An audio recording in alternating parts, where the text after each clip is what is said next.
축복합니다. 같이 한번 기도하도록 하겠습니다. 사랑의 하나님 아버지 감사합니다.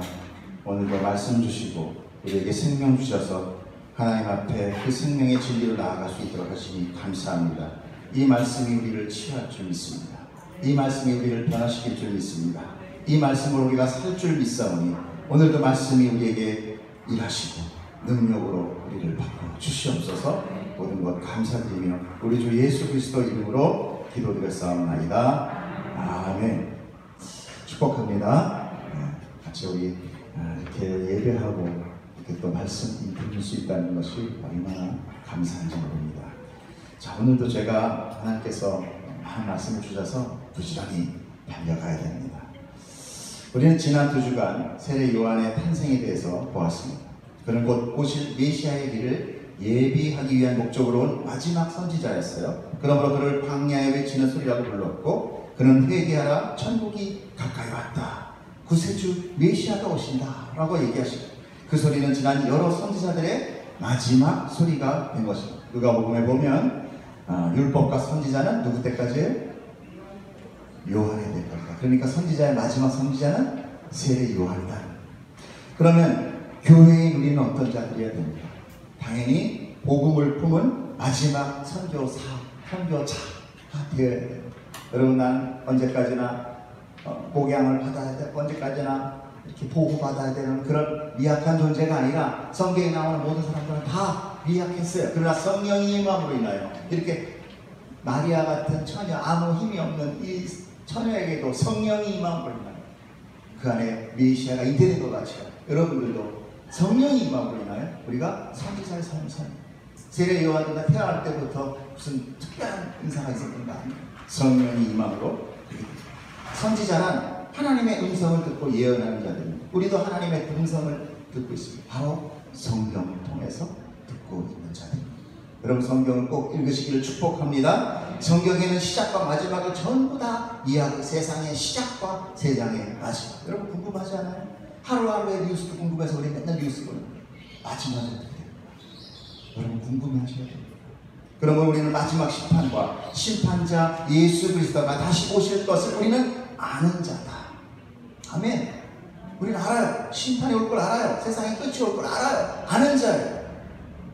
그러니 이 세대에 우리 역시 외치는 소리로 살아야 돼요. 이것이 바로 증인의 삶이요 성도의 삶인 것입니다. 모든 피조물은 다 창조의 의미를 갖고 탄생합니다. 인간의 창조의 목적은 무엇입니까? 열심히 자기 가치를 올리고 풍요로운 삶을 살기 위해 사는 것입니까? 아닙니다. 모든 피조물이 그렇듯이 창조주 하나님의 영광을 찬송하기 위해 창조된 것입니다. 할렐루야. 어떤 작은 풀잎 하나도 다 그 자리에서 하나하나거리는, 정말 바닥바닥거리면서 그 이쁜 모습으로 하나님의 영광을 찬양한 것입니다. 내 위치가 그런 거예요. 그 풀잎이 갑자기 틀어가지고 내가 그냥 장명이 될 거예요 이러지 않는다는 거예요. 창조된 모습 그대로, 하나님이 만드시는 그대로 불평불만하지 않아요. 이사야서에서 뭐라고 나옵니까? 이 백성은 내가 나를 위하여 시하니 나를 찬송하게 하려 합니다. 할렐루야. 여러분, 이걸 꼭 기억하셔야 돼요. 나는 누구인가? 여러분, 굉장히 중요합니다. 나의 정체성, 나는 누구인가? 나는 하나님을 찬송하기 위해서, 하나님의 영광을 위해서 이 자리에 있는 자. 그러면 더 이상 내게 더 뺄 것도 없어요. 하나님이 알아서 다 만들었습니다. 제가 잘 사는데요. 이게 벌써 교만, 이게 자기의 자리를 이탈하는 거예요. 여러분, 하나님의 창조의 자리를 지키시며 영광을 돌리기를 축복합니다. 하나님이 짧아요. 영원히 일어나는 게 아니에요. 잠깐 이 세상 가운데서 하나님을 증거하는 것입니다. 그러므로 하나님의 역사 속에서 각각의 사람은 그 창조의 목적을 갖고 그 목적을 이루며 살아가는 것입니다. 그런데 그 목적을 잃어버릴 때 그 인생은 어떻게 되느냐? 허무해져 버려요. 값어치가 없어요. 그러나 목적대로 살게 되면 그가 어떤 환경 속에서 살았다 할지라도, 판잣집에 살았다 할지라도, 전쟁터에서 살았다 할지라도, 그것은 값진 삶이요 완전한 삶이 되는 것입니다. 믿으시기 축복합니다. 이것이 바로 하나님께 영광을 돌리는 삶인 것입니다. 그러므로 우리들의 삶에 불평과 불만으로 점철되지 않기를 축복합니다. 부하다, 강하다, 약하다, 높다, 낮다, 이 모든 것이 다 무엇입니까? 하나님이 우리에게 주신 것이 아니에요. 진리가 아니라는 것입니다. 낮은 것도 높아질 수 있어요. 부한 것도 하나될 수 있어요. 진리는 변화되지 않는다. 바로 그것은 이 세상 마귀의 기준입니다. 하나님의 기준이 아니라는 것을 여러분 명확하게 아셔야 됩니다. 오늘은 드디어 예수의 탄생, 메시아의 탄생이 기록되고 있습니다. 26절 한번 읽어주세요. 시작. 여섯째 달에 천사 가브리엘이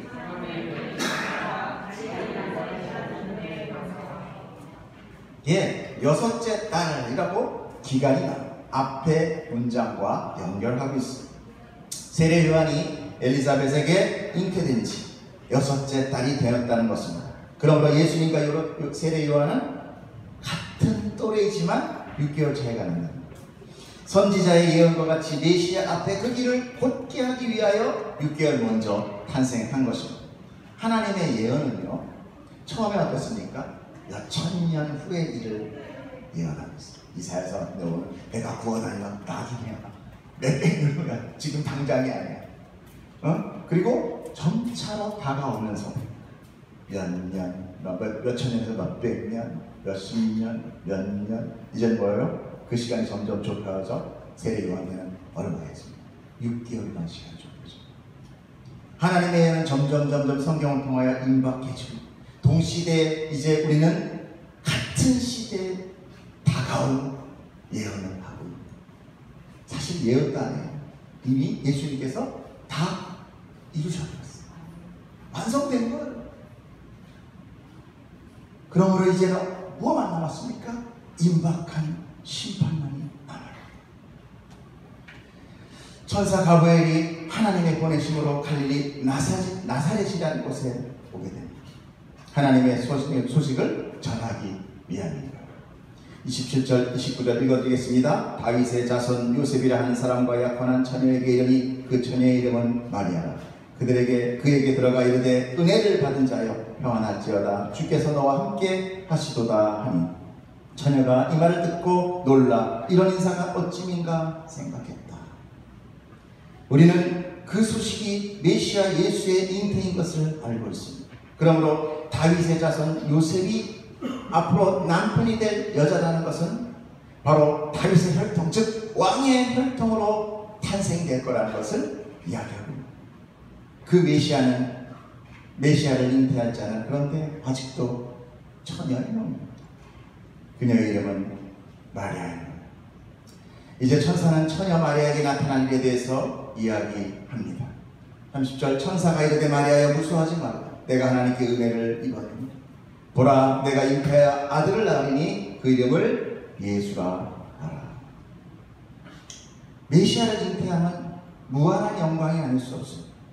그런데 하필 약혼자가 있는, 아직 그와 결혼까지는 하지 않은, 즉 약혼자와 잠자리를 하지 않는 처녀에게 잉태 소식을 선포하고 있다는 거죠. 차라리 앞으로 내가 결혼해서 잉태할 때 그 잉태된 아이 이름이 예수다 라고 하면 그건 정말 축복일 거예요. 그건 정말 기쁨이에요. 하지만 마리아에게, 이 처녀인 몸에게 잉태가 된다는 것은 청천벽력과 같은 이야기가 아닐 수 없습니다.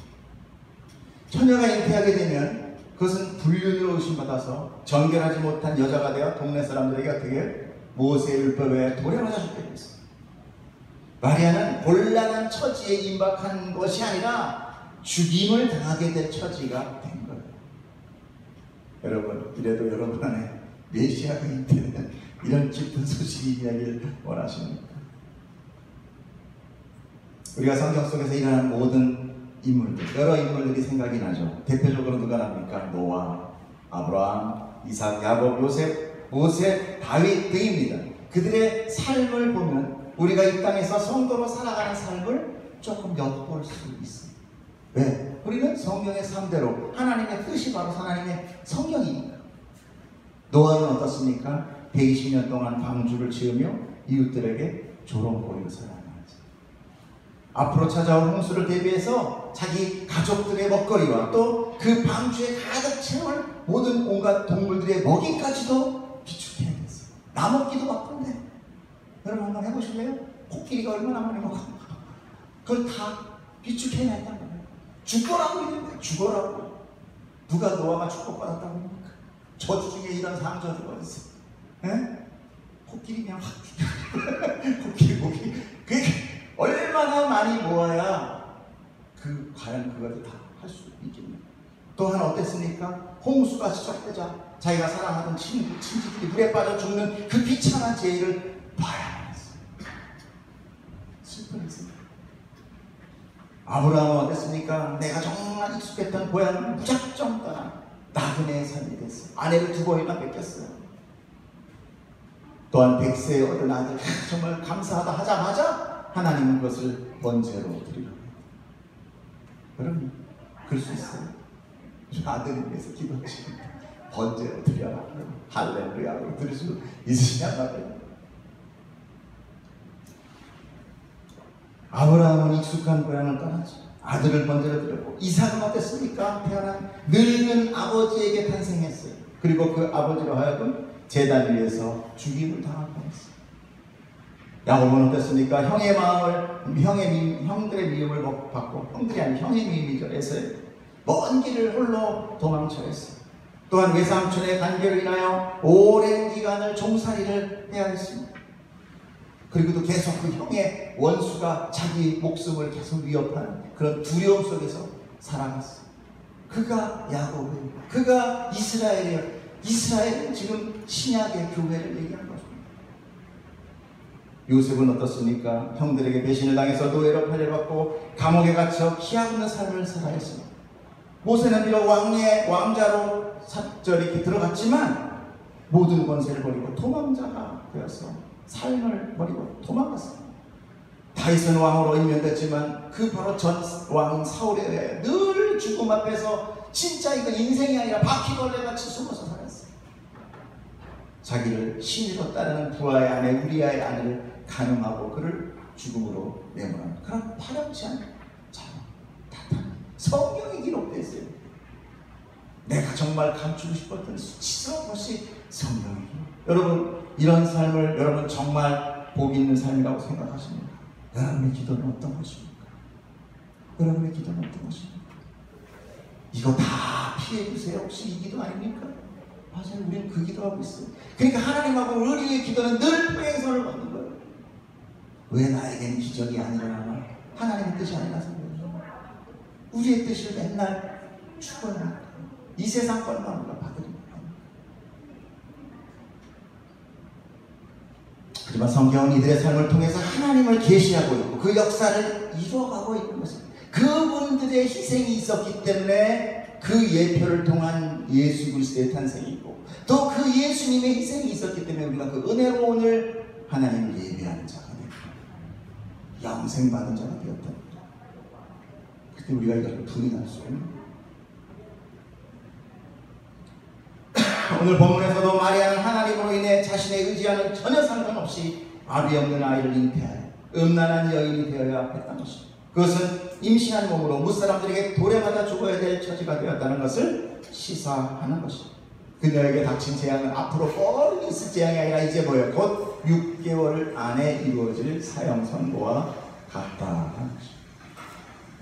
그렇다면 천사가 마리아에게 말한 은혜는 무엇이고 평안은 또 무엇입니까? 우리가 생각하는 은혜와 평안과의 삶은 전혀 다른 것입니다. 하나님은 우리에게 늘 세상의 가치와 하늘의 가치를 정반대로 우리에게 적용시키고 있습니다. 그래서 우리 보고 뭐랍니까? 이 세책이 흘러가는 세상의 저주의 물결 속에서 거꾸로 돌아 회개를 거꾸로 돌아서 하나님 앞 바라보고 나가죠. 그때 어땠습니까? 세상의 모든 물결이 여러분을 가슴을 치고 나가고 그때 어떻게 합니까? 넘어지지 않기 위하여 애를 쓰며 믿음으로 거꾸로 걸어 올라가시는 그것이 바로 신앙생활이에요. 그럼 누가 형통한 삶이라고 합니까? 하나님의 형통한 삶은 바로 그것입니다. 왜? 그것이 사는 길이기 때문에 그래요. 거기 같이 따내려가면 죽는 거예요. 끝이에요.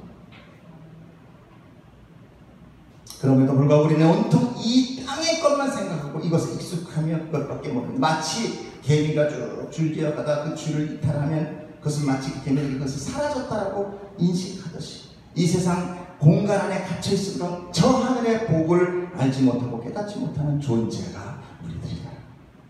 성경은 계속 우리에게 말씀을 우리의 생각과 진리, 이 가치를 깨뜨리십니다. 마리아를 보면요, 메시아의 어머니, 예수의 어머니, 모든 여자 중에서 가장 큰 은혜를 받은 여인이라고 하지만 막상 내가 그 자리를 한번 바꾸려고 하지는 않는다. 왜요? 그것은 저주요, 재앙이요, 사형선과 같기 때문에. 여러분, 우리는 늘 어떻게 동정녀가 하나님의 어떻게 잉태할 수가 있어, 이런 거에만 우리가 관심을 갖고 있지, 정작 하나님의 능력이 어떻게 임하는지에 대해서는 관심이 없다.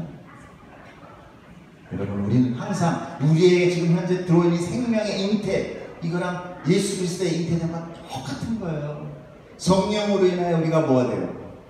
하나님의 백성으로 잉태돼서 새 사람이 태어나오잖아요. 똑같은 겁니다. 내가 하나님을 믿게 됐던 거랑 마리아가 예수 그리스도를 잉태한 거랑은 별반 차이가 없어요. 성령의 능력이 바로 그것입니다. 내 능력이 아니에요. 자꾸 내 능력인 줄 아니까, 난 너무 작아, 저 사람 너무 커, 저 사람은 거룩한가 봐, 나는 안 그러네. 아니요. 성령은 우리에게 오셔서 뭐에 대해서 얘기해요? 죄에 대하여, 의에 대하여, 심판에 대하여 얘기하신다고. 다른 얘기 안 해요. 너의 행복과 너의 물질과 너의 풍요로 승승장구 만사형통 이런 거 전혀 얘기 안 하고 있어요. 죄에 대하여, 의에 대하여, 심판에 대하여. 지금 이것이 가장 긴박한 우리의 메시지라는 겁니다.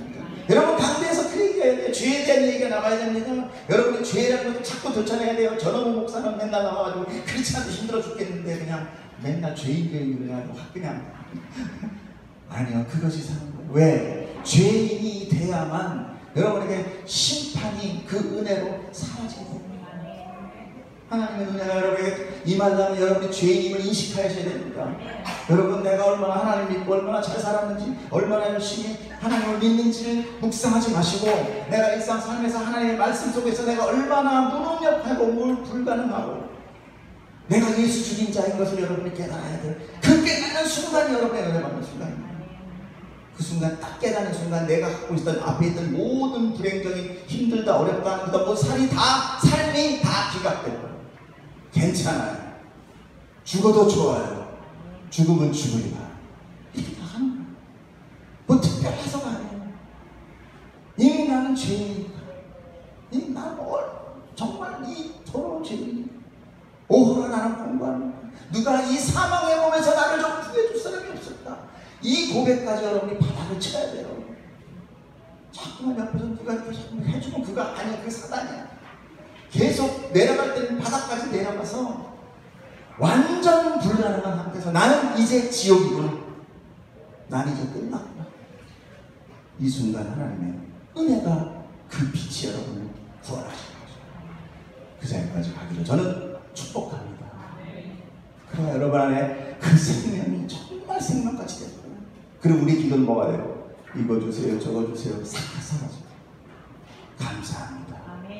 할렐루야. 주님밖에 없습니다. 예수 안에서는 내가 어떻게 살 수 있으리요? 이 고백을 다. 그러면 우리가 사형장에 끌려가는 그 순간에도 할렐루야 춤을 추고 나갈 수 있어요. 빨리 이거 끝내주세요. 나 생생히 하길 원합니다. 근데 우리 육신이 아직 그것이 준비 안 됐으니까 자꾸 내 육신에 뭔가 걸치려고. 여러분, 죄인이 하나님 앞에서는 축복인 줄 믿으시기 축복합니다. 복은 세상의 물질과 건강과 권세를 얻는 것이 아니라 그것은 유한한, 오히려 사람과의 관계를 끊어버려요. 복은 하나님과 함께하는 삶을 말합니다. 그래서 천사가 전하는 말의 내용에 주께서 너와 함께 하시도다 여러분, 우리 어떻게 그렇게 살아요? 어떻게 내가 죄인이 내가 하나님 어떻게 은혜 받아요? 나는 못해요. 나는 못해요. 그 세상이 험한 불쌍 어떻게 찾아가요? 주가 여러분과 함께 하시는 줄 믿으시기 축복합니다. 성령이 함께 하시는 거예요. 성령의 능력이라고 그러잖아요. 마리아의 능력으로 한다고 해요. 마리아가 무슨 그 당시에 뭐라고 그래요? 시험관 아니, 성령의 능력으로. 이제도 하나님께서 여러분과 함께하기를 축복합니다. 여러분의 기도가 바로 이것이기를 축복합니다. 마리아라는 이름의 어원은 모세의 누나 이름이 뭐예요? 미리암. 많은 퀴즈들 하죠. 미리 아는 사람, 미리암. 네. 그런 같은 뜻이에요. 그 의미는 뭐냐? 존귀하다. 이 마리아라는 이름이 이후 영어에서 메리로 바뀌어요. 메리. 여성의 이름이 되는 거죠. 이 미리암은 미르얌이라는 단어에서 유래되는데, 미르얌이란 쓴맛을 의미하는 마라라는 말 많이 들어봤죠? 마라라는 단어에서 기인됩니다. 이 마라는 출애굽기에서 처음 나오는데 지명으로 나타납니다. 이스라엘 백성이 출애굽하여 사흘 동안 걸어갔지만 마실 물이 없어서 힘들게 가다가 마라라는 지역에 다다랐는데, 그곳에 하필 물이 엄청 쓴 거예요. 쓰다라는 것은 먹지 못하는 불가능한 물, 음원수로 마실 수 없는 물이라는 거죠. 그런 쓴 물의 지역, 물이 있기 때문에 그 지역을 마라라고 합니다. 출애굽기 한번 잠깐 볼게요.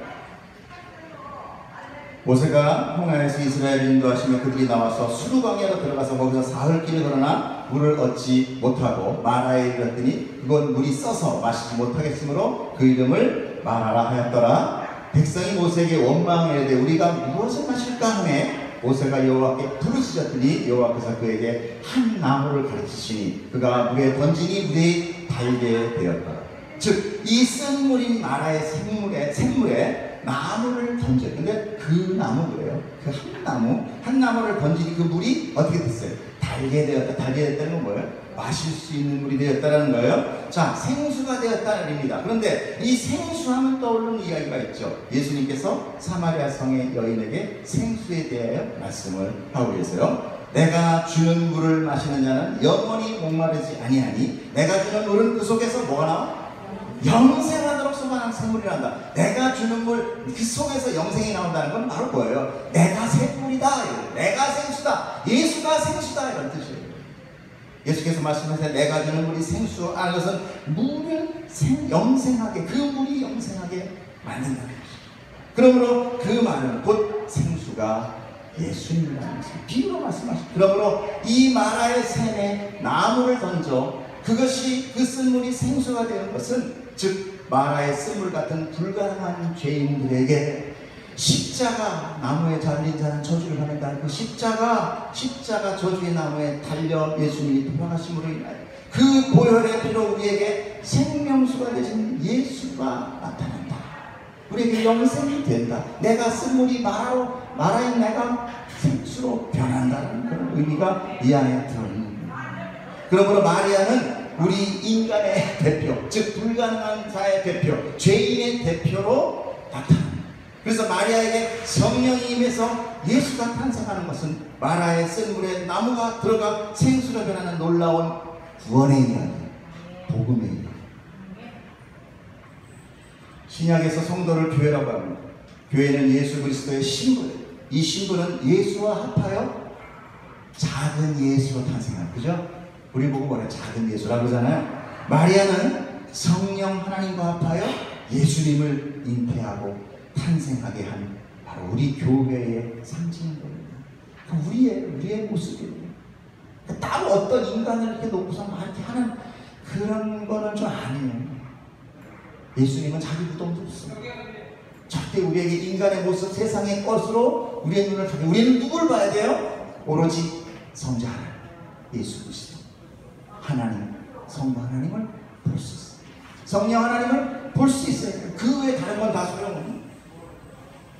또한 이것은 여사의 후손으로 탄생되어 인간을 죄로 오염시킨 마귀를 멸하실 것이라는 최초의 복음이 이미 창세기에 나타나 있었습니다. 이것을 원시 복음이라는데 이것이 바로 오늘 실현되고 있는 것입니다. 읽어보세요. 시작.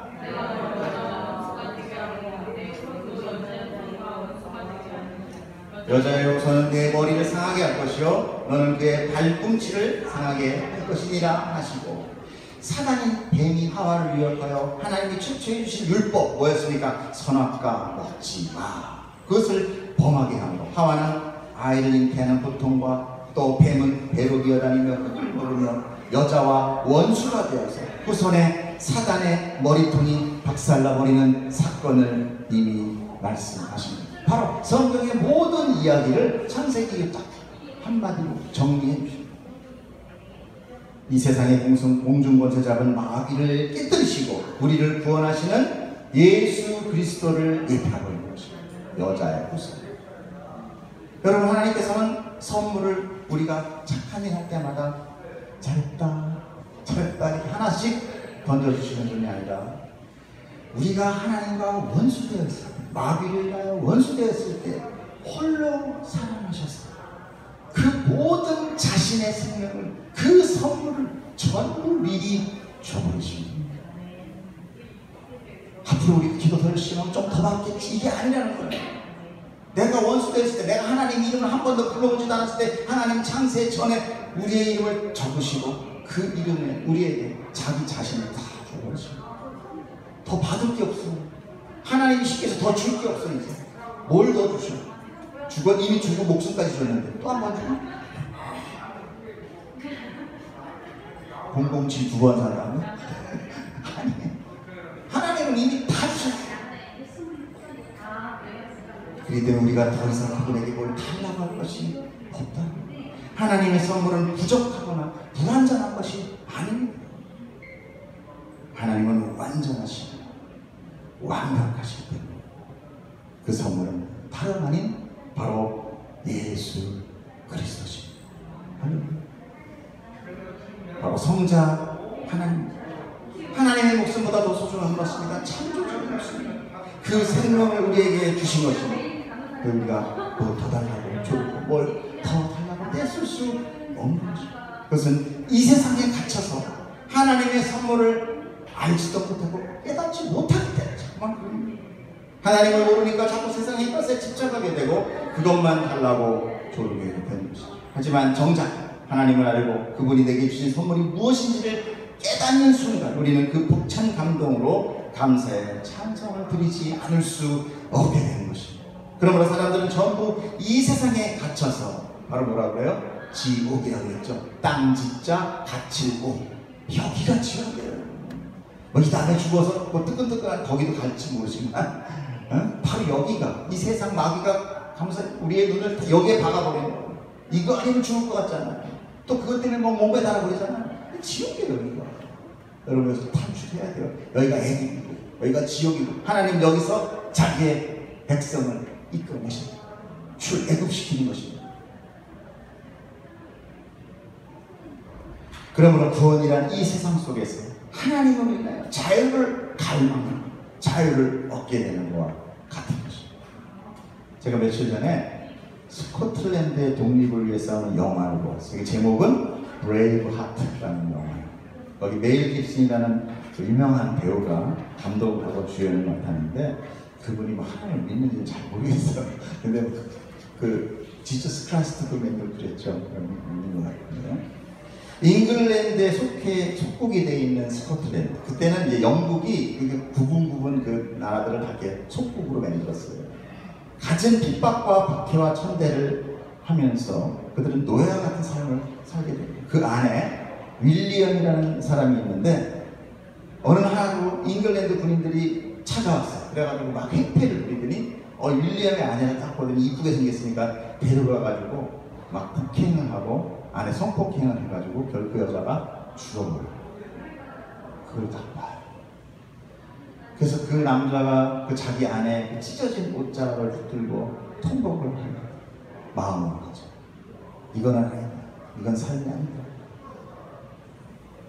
뭐 우리가 독립돼 있지 않기 때문에, 속국이기 때문에 이러는 거다 라는 걸 생각하고 잉글랜드 속박의 삶에 이런 억울하고 슬픈 삶을 평생 살아야 되는 자기 처지를 한탄하며 마음속으로 복수와 독립을 다짐합니다.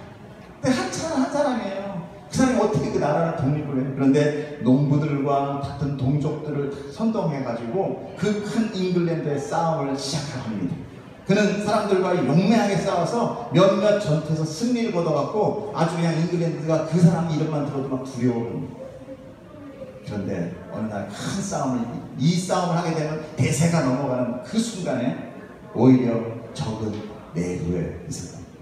잉글랜드의 땅을 이렇게 받아서 편히 살고 있는 그 귀족들 있죠? 그리고 또 잉글랜드에서 이게 영국이 임명한 그 왕, 쉽게 얘기해서 이게 지도층이 배반하고 그들이 윌리엄을 배반해 결국 윌리엄은 붙잡혀 샤양대에 가게 됩니다. 그는 모든 고문과 협박으로 네가 부인만 하면 내가 너한테 아주 훌륭하게 해줄게, 잘해줄게. 또 나중에는 뭐라고 해? 내가 부인 네가 마음만 돌리면 내가 금방 죽여줄게. 고문 안 할게. 막 꼬시는. 그가 이제 드디어 사형대에 올라와요. 목을 졸리고 막 온갖 나중에는 막 칼로 나수도 막 다 이미 온몸이 다 해체돼 버렸어. 고통 속에 있어. 마지막만 하면 내가 바로 목숨을 걸어줄게. 그때 온 힘을 다해서 외칩니다. 프리덤, 자유. 그리고 그는 목이 떨어져 줬어요. 단두대로. 그에게 죽음보다 더 강한 것은 바로 자유였다. 잉글랜드의 속국으로 살며 비참한 삶을 사느니 차라리 죽음을 택합니다. 여러분, 우리는 어떤 자들이에요? 이 세상의 힘과 권력의 약자들, 그들의 노리대로 살고 있습니다. 여러분, 우리가 무엇을 자유롭게 살고 있습니까? 무엇이 자유예요?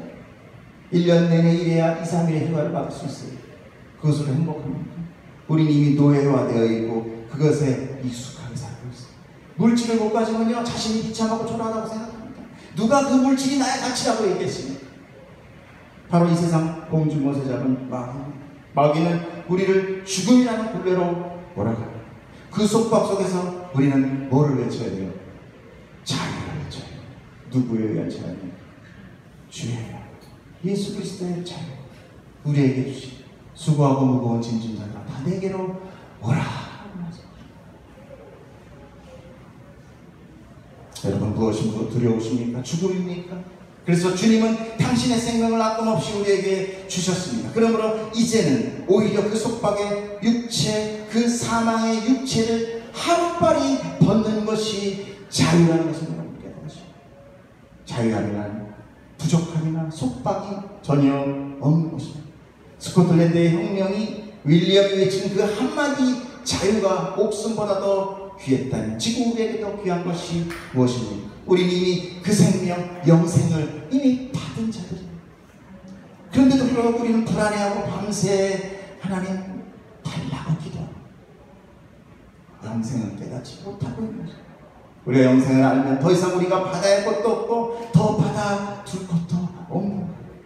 쓴물이었던 불가능했던 마라인 우리가 십자가의 희생으로 말미암아 우리 주님이 그 쓴물에 빠져 죽어서 우리를 단물로 바꿔주신 것입니다. 그것은 이 세상 죽음의 속박에도 탈출이며 자유의 선포인 것입니다. 생명을 얻어 죽음으로부터 자유케 되죠. 마리아는 천사의 메시지를 듣게 됩니다. 한번 읽어주세요. 시작. 그가 큰 자가 되고 지극히 높은 이의 아들이라 일컬을 것이요 주 하나님께서 그 조상 다윗의 왕위를 그에게 주시리니 영원히 야곱의 집을 왕으로 다스릴 것이요 그 나라가 무궁하리라. 이 이야기는 유대인이라면 다 알 수 있는 메시아에 대한 이야기입니다. 유대인들은 로마로부터 자유케 되고 다윗의 부흥을 다시 회복시켜줄 자가 구세주라고 생각했어요. 그리고 그가 내 몸 안에 있게 될 바로 메시아였던 것이. 그런데 마리아가 뭐라고 얘기를 합니까? 마리아가 천사에게 말, 나는 남자를 알지 못하니 어찌 일이 이르리오. 자기의 불가능함에 하나님의 능력을 막아서 어떻게 그럴 수 있습니까? 사람은 육체적 한계를 넘지 못하는 거예요. 이것이 육에 갇힌 자예요. 그러므로 우리가 하나님의 이름을 부르며 예배를 드리는 것은 결코 우리의 의지나 능력이 여러분 아닌 것이에요. 여러분, 이곳에 여러분의 능력으로 보시합니다. 성령 여러분 이곳에 이끌게 하십니다. 35절부터 37절까지 읽어주세요. 제가 읽어드리겠습니다. 천사가 대답하여 이르되 성령이 내게 임하여 지극히 높으신 이의 능력이 너를 덮으리니 이러므로 나신 바 거룩한 이는 하나님의 아들이다.